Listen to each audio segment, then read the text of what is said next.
One other comment, since we're officially done with everything. So that famous kirtan where Prabhupada takes everyone out to Tompkins Square Park in New York City from the small storefront on 22nd Avenue. And he sits down and he has this drum. It's not a drum from India, but it's back in the day they had the bongos, like kind of like tablas, but they were called bongos. And they would bang on them. It was a thing with young people. So it was a half a bongo. They just had one bongo. So they could Prabhupada would bang on it like that. So the devotees all sit with Prabhupada and they're expecting, all right, we're going out. This is like one of the first times in public. They were always doing it in the temple. It's safe and quiet. You're not quiet, but it's safe. You know, nobody's street. You're not out in public. Now we're going out in the park with the public, and we don't know what to. They don't know. The devotees don't know what to expect, and you know they're just following the leader, following Prabhupada. He's the leader. So they all sit down and they start the kirtan. And Brahmananda, who was the first temple president, one of the first devotees, he said. He told me this personally. He said, I stood up to dance. I started to dance. You see the picture of Ramananda's dancing. It's called the Swami step. Probably like that Swami step. I'll show you. Where we dance like this. Hare Krishna. We're not doing crazy things. Melodious. Prabhupada like melodious dancing. We didn't like man dancing. So Ramananda is doing the Swami step and chanting. And he told me, he said, I thought we were going to be here for 10, 15 minutes. 3 hours. Prabhupada sung for 3 hours nonstop. Wow. He said, he said to me, I didn't want to sit down because I thought it would be an offense. So for 3 hours I had to do the Swami step. He told me that personally. So I just want to share that with you. Actually, that tree is still there, and they put a marker who marks the place where, so to speak, the Sankirtan movement will start. Yeah, the Parks Department, the grass plot. Commemorate Prabhupada's first kirtans in America at Tompkins Square Park. And devotees all go there, most of you, whoever go to New York, also visit that place. It's something to see. We'd love to hear more, Prabhu. You want to hear more? Yes, please. If you've got time, I got time. 10 more minutes. Yeah. The next group comes at 12. No, Aarti starts 12:30. It's just there's another group coming for kirtan, so we have till 12. Some people always ask us old devotees to did you ever see Prabhupada? Tell us about Prabhupada. So I first saw Prabhupada in Brooklyn at the original Brooklyn temple, not the current Brooklyn temple. There was an older temple that they moved there in 1970. And our DC temple, it was just a row house, 2015 Q Street, right off DuPont Circle, half a block off DuPont Circle. So it was not very big, and there were 7 to 8 devotees. That's all we had. When I joined, there were 7 or 8 devotees. And there was the temple president and his wife, and 1 or 2 other married couples, and 2 or 3 brahmacharis. And that was all it was. And when I joined, our activities were that of going out and coming out second time every day. And we would go out for chanting 4, 5, 6 hours every day. We would go downtown DC. We would go down to the White House, and the Smithsonian, and different areas. We would just walk out and chant. Macy's, there was Macy's downtown at the time. We would chant there. So Prabhupada came back to America. He started his mission in India. I just read this recently. Prabhupada said, he was talking with his devotees in 1977, and he said, when I left India to go to America, he said, I never wanted to come back. He said, I was disgusted. He said, I tried in so many ways to start this movement, but it wasn't happening. So he said, let me at least try. I'll go to America, and if something happens, something will happen. But he said, I didn't want to come back. He said he was disgusted with his attempts at trying to start the movement in India. Because no one was disgusted because no one was taking it. He tells the story of a friend of his. A friend had 4 sons. So he comes to the friend, and this is before he came to America.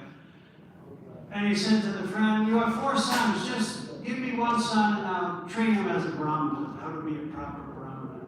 And the friend says, oh, Swamiji, you cannot make a living as a Brahmana. You have to learn technology and become an engineer, doctor. You cannot make a living being a Brahmana. So, he was trying like that. Nobody was taking, everybody was sending their kids to the technology pursuance of modern life. So he comes to America, and of course we all know the stories from the Lila Rita. And it was a struggle. The first year was a struggle, and then gradually some students came in New York. Kirtananda, Hariva, Ramananda, the original group of people. Many of them have passed away now. But we got to know most of them. I didn't join in 66, I joined in 71, but I knew all those people, and I would hear their stories. Our temple president, Damodar, who's in the letter there, mentions his name, says, on the recommendation of Damodar. That's how we got initiated in the old days. We didn't just write her up, but I want to be initiated. You couldn't, you had to go through the temple president, because he's authorized and by Prabhupada to recommend. Prabhupada wanted the people to be recommended. You see that he's chanting 16 rounds, he's following the principles, he's been a devotee for at least 6 months back in those days. You got to be a devotee for 6 months before you got initiated. So Damodar also joined in 1966, and he came down in 1968 to Washington to start this movement here. So just as Prabhupada had trouble, just as it was a struggle to start in New York, it was a struggle to start our centers everywhere by the disciples. It's not that many people joined. So they only had they came with a few people, and a few other people joined, and gradually it developed. And it's a miracle today that we just finished this beautiful temple just a year and a half ago. That was something we were talking about for 45 years. I remember this place. I'll give you a little history of the temple here. The Potomac Temple. This was Camp Furman. It was a summer camp for kids. They had horses and a pool pool. There used to be a pool right next to us here. And it was a summer camp property. And I, as a high school student, I didn't go to that camp, but we would stop by. I remember it as Camp Furman and visiting it. And there's a one devotee named Guru Das, a little larger. He told me he went to camp here for several years as a, as a camper. Wow. So this was a summer camp, and Mr. Furman ran into some financial difficulty, and he had to sell the property. And it was about 80 acres at the time. Now we got the Sharma house back. That was originally our property. That was 2 acres. And in 1991, 92, they decided there was always lack of money. There's never enough money, especially in the earlier days. So they said, well, we can sell this piece we'll divide this piece and we'll sell it. And we sold that piece, and there was a little history to that. First, some Asian fellow bought it, and of course there's no house on it, it's just land. But he didn't develop, he decided, I don't want to build there. So after a year, he put it back on the market, then the Sharmas bought it, and then they built that house. And they lived there for 30 years. And then just last year, it came on the market, and we were waiting for that for years.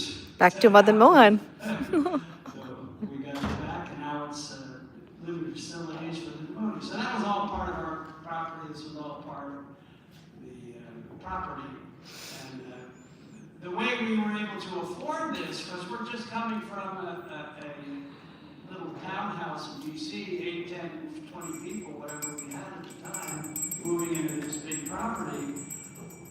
There was, I think it was $600,000, if I remember the price. A long time ago. This was 1975, $600,000 was a lot of money. Mr. Furman said, I'll finance it, owner financing. You don't have to get, because we couldn't get a mortgage. What's your source of income? Well, we sell back the guy that's your quarter. We get $1 for the Sunday feast from donations. So Mr. Furman financed the property, and then after some years, we paid that off. And then after many more years, they decided, they had a big campaign to actually finally build a big temple, even though we talked about it for 40 years. We were always talking about, we want to build a big temple, but there was never anyone coming forward saying, I will give a lot of money. We can all dream, but unless there's hardcore donors, it's not going to happen. So finally, we had enough congregational members like you all who were serious to help build this temple. And I think the price was $16 million from what I heard. So, and we still owe money on that. But it's being worked on. So that's our history here in Washington. First at our little, we were renting that for $90,000. It's worth probably $2.5 million today. We bought it for $90,000. Of course, it's been renovated, but it's the same footprint, the same building. Properties have gone up. And we sold it and then got this land. For His mercy. And over the years, we were contemplating, we're out here in Potomac, we're kind of away, we should move back to Washington, we should sell this place. But we never did, fortunately, and it's become very successful. And Radharani Mohan had a permanent home. So, Hare Krishna.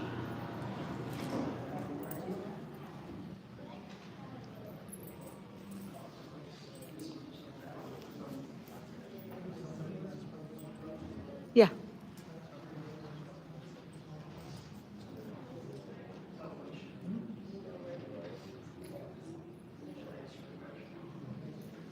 Maybe someone has a question. Where were you in D.C.? Where was your address in D.C.?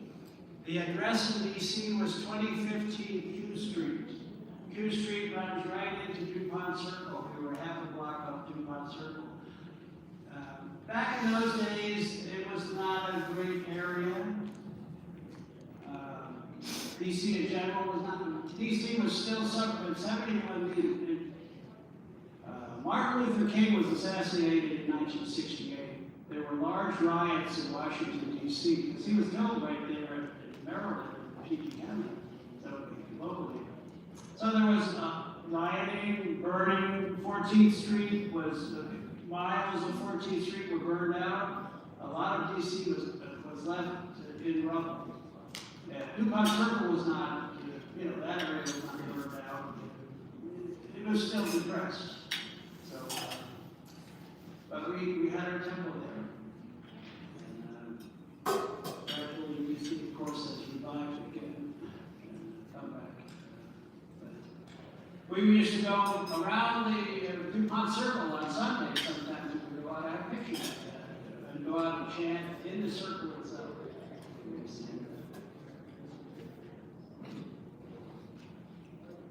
Any other thoughts? So that's our miracle, Prabhupada's miracle. Prabhupada's miracle to all of us, that we all took seriously his message. We say, there's Western people and Indian people, and sometimes the Western devotees say, oh, ISKCON has become Indianized now. It's all Indian people. There's no more American people here. But you are not Indians anymore. You are pure. You are all spirit souls. You're all Brahma-Bhuta. You are all beyond this body. And that's Prabhupada's message, that we're not Indian, we're not American, we're not this body. We're not male, we're not female, we're not human, we're not trees and birds. We're part and parcel of Krishna. And we're trying to get out of the cycle of living and death. That's our goal. And we're working on it. So all glories to all of you.